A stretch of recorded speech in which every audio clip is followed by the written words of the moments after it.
yung computer mo na lang. Ayoko. Yung video games Hindi mo. pwede, Molly. O sige, Andy, kilos na. Lahat ng hindi mo dadalhin, ilalagay natin sa attic o sa basurahan. Ma'am, sa Biyernes pa naman ako aalis. Ngayon kukunin ng basura. Ma'am. Madali lang naman eh. Skateboard, dadalhin. Little League trophy, malamang sa attic. Buto ng mansanas, basurahan. Ikaw na sa iba. Bakit nandito pa ang mga laruan mo? Molly, labas sa kwarto ko. 3 araw na lang, kwarto ko na to. Molly, meron ka rin kailangan gawin, di ba? Masyado ng maraming mga laruan mo. Mapapasaya ng mga yan ng ibang mga bata. Ha? Anong mga bata? Yung mga nasa daycare, palagi silang humihingi ng donasyon.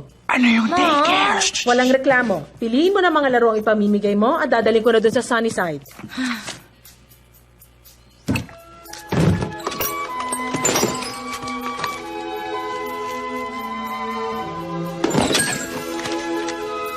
Kawawa naman si Barbie. Okay ng Corvette niya, ha? Andy, sige na. Magsimula ka ng magdesisyon. Tungkol saan?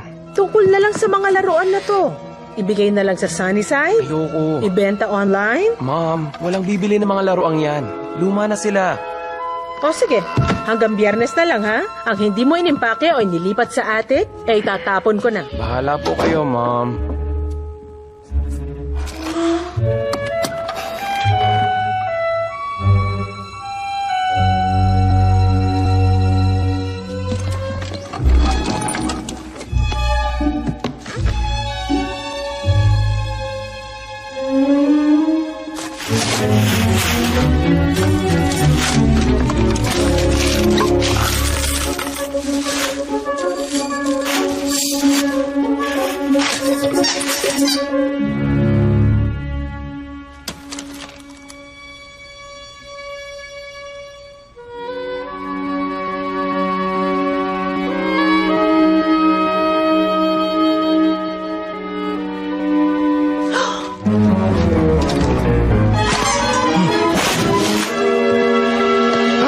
Ano nangyayari? Itatapon na tayo sa basurahan.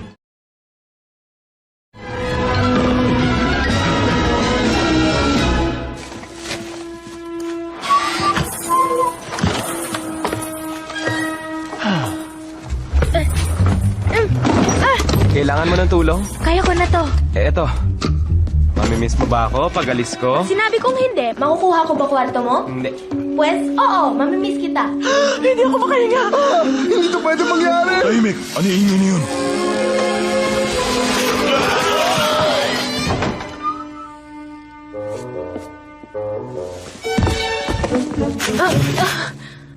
Andy!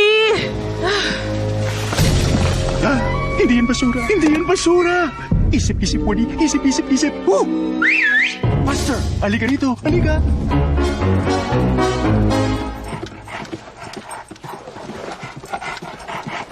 Dali, takbo tayo! Doon sa bangketa! Yeah! Hindi, Buster! Wag! Tumayo ka, Buster! Naku! Oh!